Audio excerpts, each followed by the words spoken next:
it is time for our next speaker here. And I'm extremely excited to introduce Zinet Kemal. And Zinet is a security engineer living in Minnesota. And she has been working prior to that as an IT auditor. Now, one of the things I love about cybersecurity is that people come from a lot of diverse backgrounds. And I've worked with people who had a philosophy degree, who had history degrees, in addition to various technical degrees as well. Zinet, of course, also has a bachelor's in computer science, is pursuing a master's in cybersecurity. But before all of that, she has a law degree and also a career in law before deciding to jump into cybersecurity. So today, Zinet is going to be talking about some AWS best practices. So I'm going to go ahead and hand it over to you, Zinet. All right, thanks, Frank. Thanks for that awesome introduction. Let me share my screen. Hello, everyone. Good afternoon. I'm really excited to be here today at this awesome summit. I am humbled here to share with the community what I learned on cloud security, which I am really interested about. I just wanted to say thank you, Sans, for the opportunity, especially encouraging first-time speakers like me, and thank you, really, everyone attending the summit and this session today. So let's jump right in. If I could control the screens. All right, so with organizations rapidly moving to the cloud, especially accelerated by the pandemic, it's critical that organizations keep their sensitive data in the cloud secure. It's important that this cloud adoption strategy apply overarching security best practices to secure organizations' workload in the cloud. The topic of today's talk is on AWS security best practices hands-on. But before that, a little intro about me. My name is Zinet Kemal. I am a senior information security engineer currently working at the state government in Minnesota. I started my career in cybersecurity space working as an IT auditor at local government. I work in the cybersecurity and risk assurance program. Prior to that, I had a legal career, like Frank mentioned, and a law degree before I moved to the US 8 years ago from Ethiopia and decided to make a career switch to technology and cybersecurity in particular. I have a bachelor's degree in computer science and associate's degree in computer programming, and I also have a few security certs from Cloud Security Alliance, as you can see, CISA, CompTIA, and AWS, and currently pursuing a master's degree in cybersecurity at Georgia Tech University. What else? Oh yes, I am also a wife and a mom of 4, so during this live session, if you hear a baby cry or any one of the kids decide to barge in asking for a snack, bear with me. Just can't guarantee that they won't make an appearance, so need to say that out loud. Okay, enough said about me, so let us keep going. So we have an agenda here. First, we will have a quick look at the AWS WellArchitected Framework, and also another quick review of the AWS security pillar, in particular from the framework. Then we'll be taking a deep dive into AWS security best practices, looking at some of the focus areas from security pillar, such as identity and access management and detective controls, along with some of the relevant AWS services and demos, which is the fun part pertinent to our discussions today. I want to give a quick background and talk a little about the AWS WellArchitected Framework. And this framework was developed by AWS to help cloud architects make informed decisions about their architecture in a cloud native way. It is a set of best practices that guide you in building resilient and agile applications on the cloud. It's focused on helping architects understand that the impact of their decisions on the infrastructure. And as you can see, there are 5 pillars that make up the framework. And the goal of the framework is to ensure that the foundations of applications are built according to appropriate operational excellence, security, which will be our focus today, and reliability, performance, efficiency, and cost optimization pillars. And each one of these pillars have their own design principles and give you sort of a step-by-step guidance as to how your workload should be orchestrated. Now we'll be focusing on the security pillar today, and it's important to understand the basics of what security is in AWS. And as you can see, it's defined as protecting information, systems, and assets while delivering business value through risk assessment and mitigation strategies. And although the focus of our discussion today will be on the security pillar, I know I have a few helpful resources at the end of the slides on the framework, on the entire framework, and then individual pillars. The security pillar of the framework emphasizes on setting mechanisms that help protect systems, data, and assets. And it revolves around its own design principles, such as enforcing, logging, and monitoring for traceability, or automating security best practices, or it could be protecting data both at rest and in transit. The security pillar of the AWS WellArchitected Framework focuses on the ability to protect information and systems centered around these 5 areas of domains or focus areas. And the first one being identity and access management is perhaps the most foundational element of security and critical to ensuring that only the right users can access permitted resources.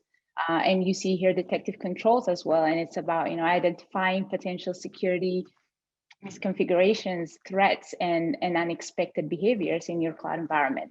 The infrastructure protection focus area of the pillar is about protecting systems with defense in depth controls, help provide assurances that systems within your workload aren't accessed in any unauthorized way or are vulnerable to breaches. And that include network and host level boundaries, operating level hardening, etc. Data protection is about classifying and categorizing data based on levels of sensitivity. And once data is classified, keeping the data safe through could be encryption, protecting of data at rest or in transit, data backup, replication, and recovery. And of course, incident response, no matter how well considered your security practices are, you must still put in place a response plan for security incidents. And by having your tools, processes, and procedures in place before an incident, you can greatly reduce the impact of security events and the time to restore operations. So it's about responding to security events and mitigating those events. And I know there is a session coming up tomorrow on foundations of incident response on AWS, so looking forward to that. But here, each focus area or domain is a component of a mature cybersecurity program rather than looking at it as a separate process.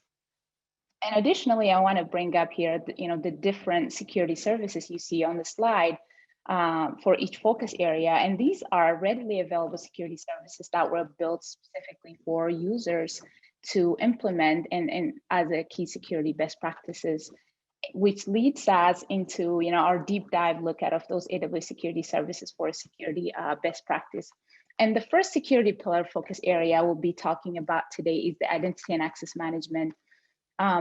In order for using any AWS services and resources, you must grant users and applications access to resources in your account. And as you run more workload into AWS, you need to have that robust IAM system in place to ensure that the right users have the right access under the right permission. And IAM is a key part of an information security program.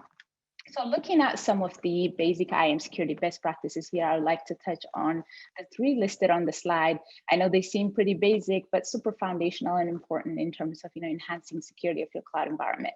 The first one is, do not use root account. And as we all know, the root user in AWS has, complete access and control to all AWS services and resources in the account. So the root user is that first identity that is created upon opening an AWS account. And like I mentioned, it has access to every AWS services, resources, and pieces of data within your AWS account. So it must be handled with extreme care. It's recommended that the root user isn't used for everyday tasks. Instead, create an IAM user account, even for administrative tasks, and protect the root account with multi-factor authentication. It's also recommended that you only use that root user to create an initial set of IAM users and groups that will be used to handle your identity management. So by not using the root account for everyday tasks, even if for administrative tasks, you will decrease the attack surface, essentially. And the second one is enabling MFA. Although strong passwords are a must for securing enterprise data and networks, we know that that is not enough. And for extra security, it's recommended that you require MFA for all users in your account. And the reason being, if a user's password or access keys are compromised, your account resources will remain secure because of that additional authentication requirement. So it's highly recommended that MFA is enabled. It's easy to use and set up. AWS supports both software and hardware MFA tokens, which significantly reduces the likelihood of account compromise. Last but not least, from this slide is restricting long-term access keys. Programmatic access to AWS uses access keys which never expires unless you manually revoke it. So instead, it's recommended that you create an IAM role to generate temporary time-bound credentials obtained through an IAM role that expire after a short period of time in order to help reduce your risk in case those credentials are accidentally exposed. Continuing with IAM security best practices, one of the advanced IAM feature I would like to talk about today is IAM permissions boundary. And most of the time, the ability to create IAM permissions can result in a broad and overly permissive roles. And this broad permissions increase your attack surface and risk of data exposure and breaches. In the IAM permissions boundary feature, you can have delegated admins who only set permissions for specific areas or services to enhance security posture of your cloud environment. And what these permission boundaries are, they're policies that govern the maximum permissions that an identity-based policy can associate with any user or role. However, this permissions boundary policy by itself does not apply permissions to users or roles. So what it does is it allows you to delegate permissions to create users and roles while preventing escalation, privilege escalation, or unnecessarily broad permissions. So next we'll be looking at how permissions boundary works from the AWS console, and the use case we'll be using is a Lambda developer creating a new role for accessing other AWS services. So let's go through the scenario here and say that you are an IAM admin and your organization hired a Lambda developer. And the developer's job, her job as a Lambda developer is to write Lambda functions. And you attach a policy as an IAM admin to her account, granting her a set of permissions such as all actions on Lambda services on AWS. But Lambda functions may access other resources such as to start and stop an EC2 instances or access to read an S3 bucket. So you also attach a pass role permissions so that the Lambda services can access required other services. Then the Lambda developer, she may also need a permission to read an S3 bucket, list and get access permissions. Also permissions to create a new role. So she approaches you again for another permission. So the problem here is, every time the developer wants to create an IAM role, she has to approach the IAM admin for permissions. Now, while that might be manageable for a small size organization, for an organization with a lot of developers, that isn't a sustainable approach. So you decide to give the developer more permissions required to create IAM role. Also some permissions to update a policy, attach a policy to the role, list and get permissions. But if you do that, there's also another problem, which is she's not only able to access those services that I mentioned earlier, EC2 and S3 services, but also will have the power to attach any policy to the Lambda function, including administrative access policy. And that would enable her to access a bunch of other services that she wants, such as email services, database services, CloudWatch, VPC, etc. So she will essentially become the queen of the cloud environment, doing whatever. So how do we solve this problem? You want the developer to be autonomous without the developer having to come back to you as an IAM admin for permissions every time, but at the same time, you don't want to be overly permissive. And this is where IAM permissions boundary comes in, and you require the developer to attach a permissions boundary policy every time she creates a new role. It's like any other policy and defines the maximum permissions you can get She can attach any policy of her choice, but the permission boundary will essentially restrict her to the maximum permissions allowed in our scenario here to get and describe accesses on EC2, and then gate and list bucket access permissions on S3 services. So now let's head over to the console to demo and recreate the scenario. I am on the console. As you can see here, I have admin, so I'll be looking at on that other screen. So we're logged in here as an admin. We'll also be logged in as a developer to test out how that works. But so we're here on the IAM service. Now we're going to head over to policies, and for purposes of saving time for this demo, I have created the two policies that I wanted to demo here.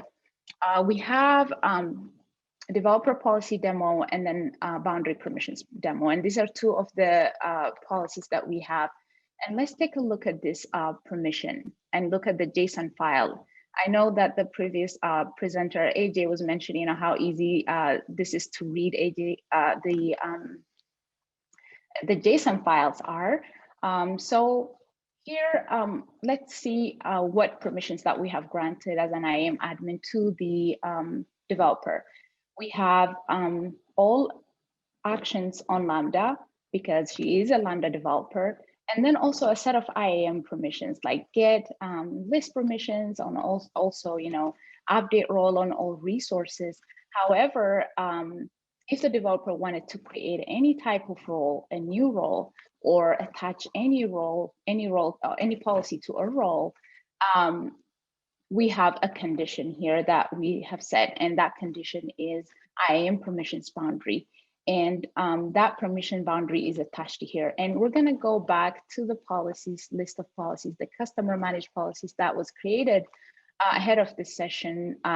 We're going to open the boundary permission and look at the permissions that we have created.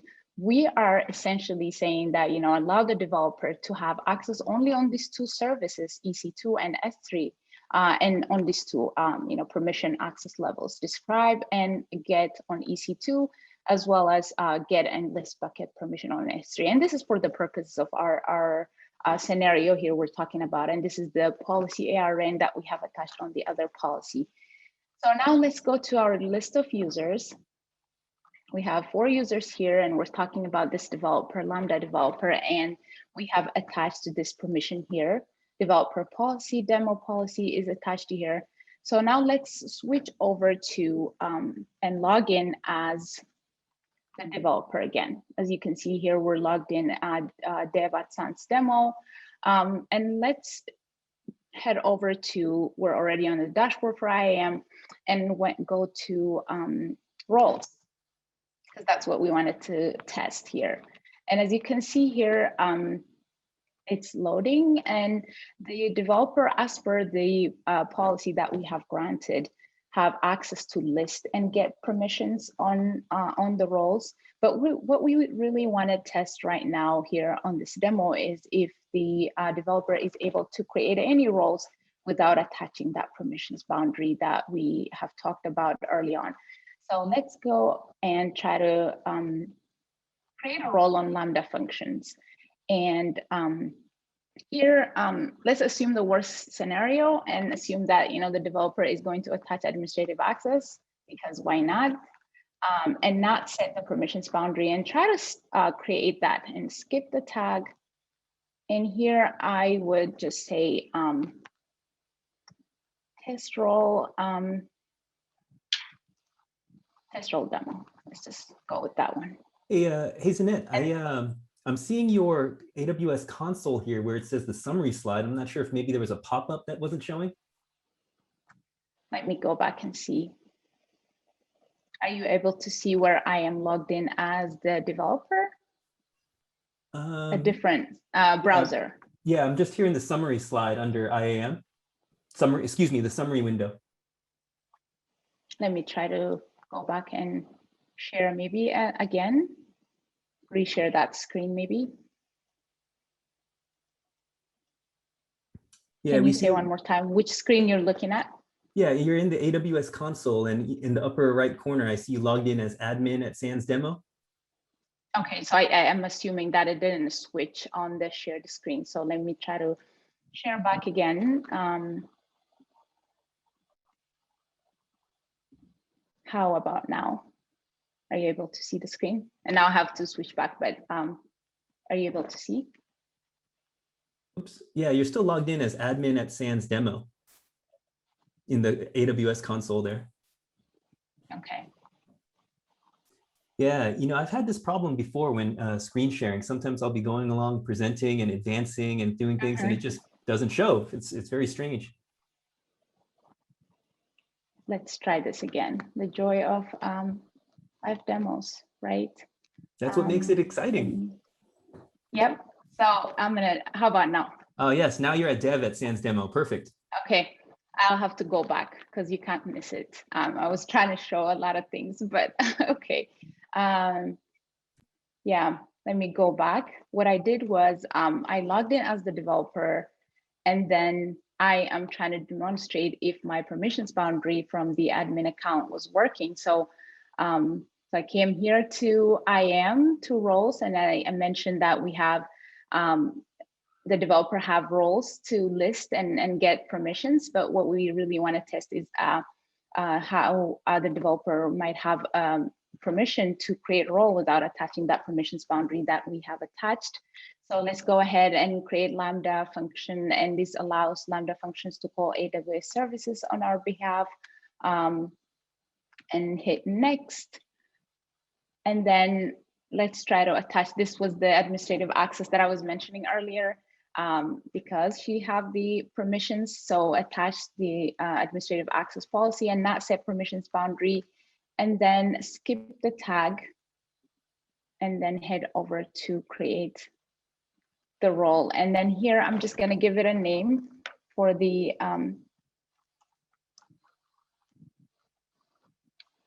test role. And then as you can see here, administrative access is attached, but not permissions boundary set.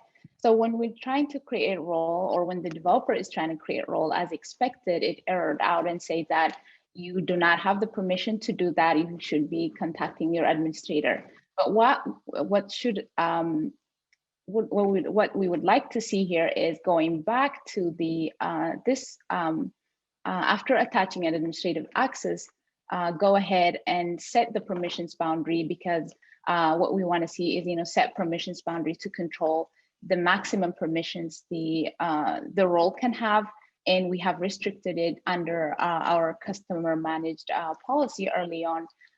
So let's go ahead and pick that one and restrict that policy. Sorry, it's on my other screen, so I have to. And then attach customer managed policy, and this is what we want to attach to set the permissions boundary, and hit next, and then skip the tags again here. And then here, notice that we have test role that we're trying to test, and then we have attached the administrative access policy. Now we have also the permissions boundary, and hit create role, and let's see if it's going to create it. Yep, as expected, it has created the role. And essentially what we did was, so using a managed policy, we are able to set the maximum permissions that an identity-based policy can grant to an IAM entity, in this case, the developer. And when setting permissions boundary for the developer, she can perform only the actions that are allowed by the policy, which is to access only S3 and EC2 services. So this allows you to delegate access to create an IAM role and policies without exceeding the permissions in the permission boundary, meaning that you allow users to create their own instance roles, but require them to attach specific IAM policies to prevent elevation. So let's, I'll have to stop sharing again to switch, Frank. So going back to my presentation.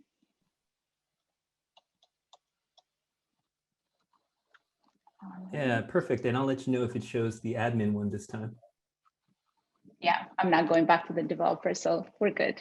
So now so moving on, the other security pillar focus area that I wanted to discuss today is detective controls. And Detective controls deals with detecting changes and alerting groups. So this is about, ensuring that you have visibility into your cloud environment, knowing if there are any changes or anything abnormal happening in your application that you need to be aware of. So it enables you to identify and reduce potential security misconfigurations, threats, or unexpected behavior and potential incidents. So these controls also enhance governance, compliance, and really forensics in an event of an incident. So detective controls spot issues before they impact the business, improve your security posture, and also reduce the risk profile of your environment. And we'll be doing another demo in a bit to deploy these AWS services that are crucial with detection, such as AWS CloudTrail, AWS Config, and Amazon Guard Duty using CloudFormation. And if you're wondering, CloudFormation provides an easier way to quickly and consistently model a set of your AWS resources. So you can create a template that describes all AWS resources that you want, such as Amazon EC2 instances or Amazon RDS database instances. And CloudFormation takes care of provisioning and configuring those resources for you and configure them as a stack as well. But before we do that, let's touch on what these three AWS services are from the perspective of detective controls. And the first one is AWS CloudTrail, is one of the services that enables you to log, continuously monitor and retain account activity related to actions across your AWS environment or infrastructure. Now, visibility in your AWS account is a key aspect of security best practices, and you can do that using CloudTrail to view, search, and analyze to respond to account activity across your AWS infrastructure. Although CloudTrail, provides 90 days of event history information in the console, that is not a permanent record, and it does not also provide information about all types of events. So for an ongoing record and for a record that contains all event types, it's recommended that you not only create a trail, but also deliver logs, deliver log files into an Amazon S3 bucket that you specify to detect unusual activity in your AWS accounts. We'll be taking a look at how we do that easily using CloudFormation to enable logging, creating trail, and have that log files delivered to an Amazon S3 bucket. But the second AWS service that I want to talk about here is AWS Config. It's another service that enables you to audit and evaluate the configurations of your AWS resources.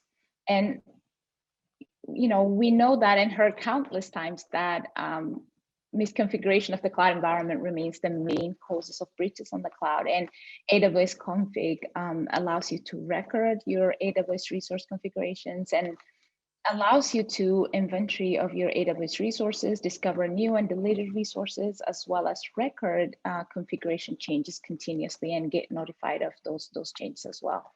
Amazon Guard Duty is a threat detection service that continuously monitors for malicious or unauthorized behavior to help you protect your AWS account and workloads. It monitors for activities such as unusual API calls or potentially unauthorized deployments that indicate a possible account compromise. So these controls are very essential, playing a primary role in securing cloud configurations, and by enabling them, you will further be aligned with the AWS WellArchitected Framework security best practices.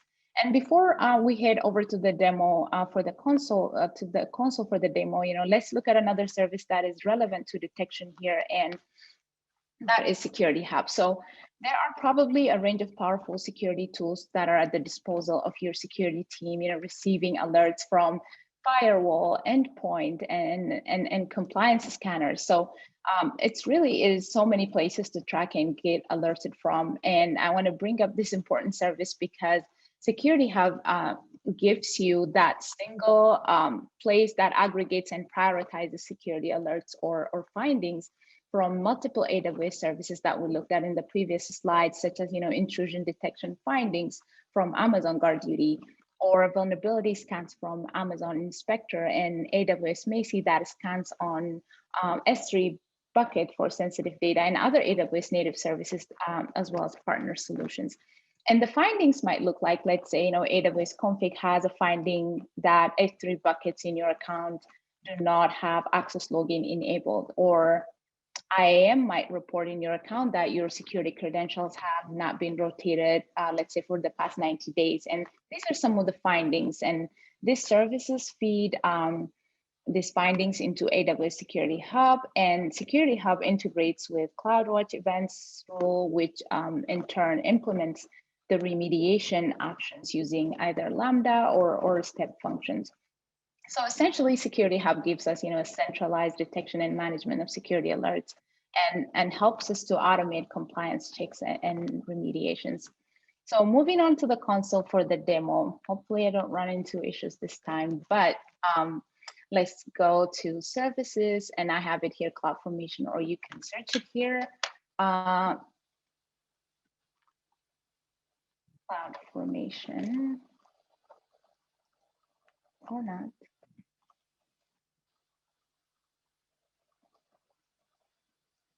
Yeah, everything is slow when it's shared, but that's fine. I have it bookmarked here. But CloudFormation is the service that I talked about earlier for provisioning our resources.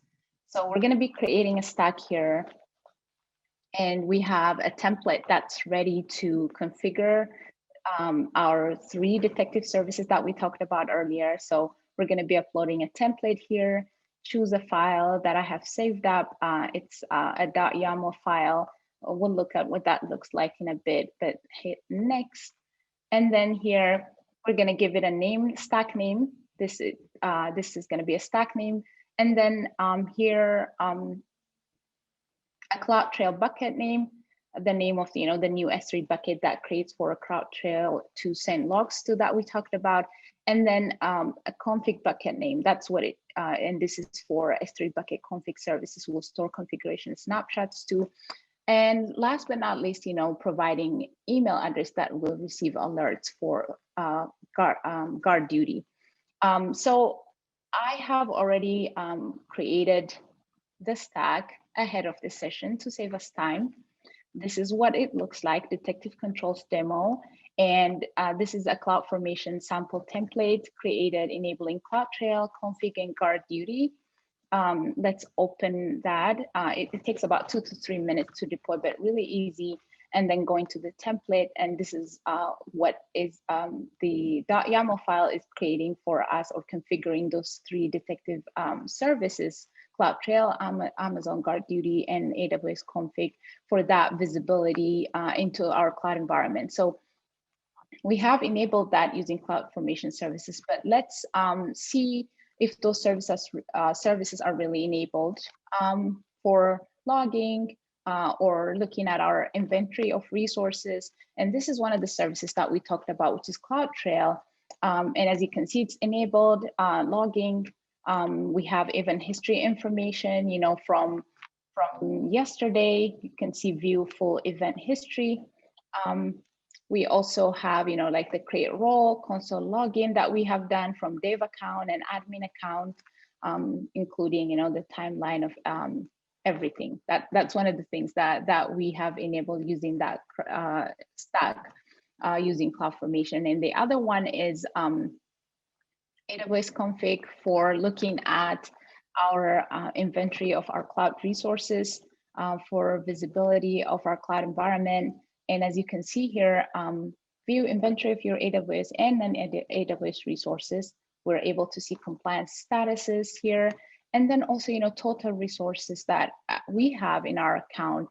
If you can remember earlier when we were doing the demo IAM user, we have 4 users and a 3 bucket and CloudTrail that we have. So it gives us a good overview of our inventory of resources. And then the last but not least is Amazon Guard Duty, our threat detection service that we talked about. And here, there are findings. This is a demo account. It says that you don't have any findings here, but this is where we'll be seeing our findings and usage and a lot of the information that we need to see regarding any type of threats on the account.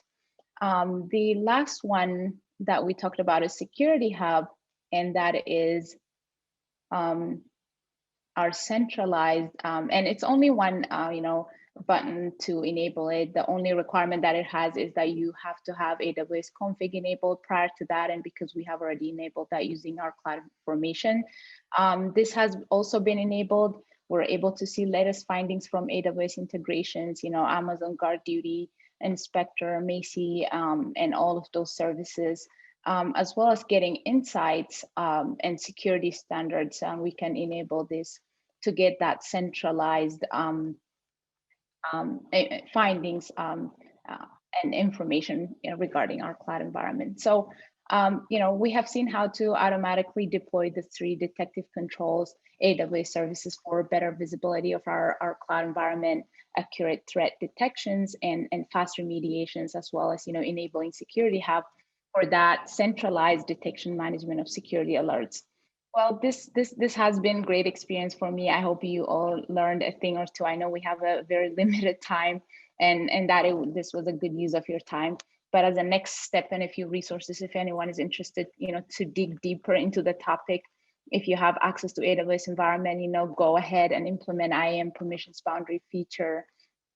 Enable MFA, don't use the root account for everyday or admin tasks, and auto deploy detective controls using CloudFormation to configure the essential detective controls, as well as enabling Security Hub for that centralized and management of security alerts. So going back to the basics of security best practices that we could easily implement in our cloud environment, and following some of the best practices laid out in AWS WellArchitected Framework, I believe you could certainly help drive that change within your organization, improving your security posture. I'm not in AWS role currently, but I was able to create a free account, explored, learned, and tested stuff. You can do the same as well. These resources listed on the slide are great resources to learn more on the topic. I'm really grateful for everyone that has attended today.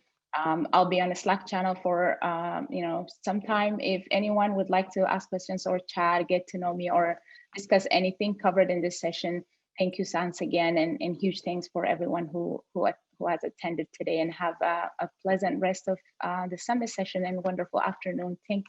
Take it away, Frank.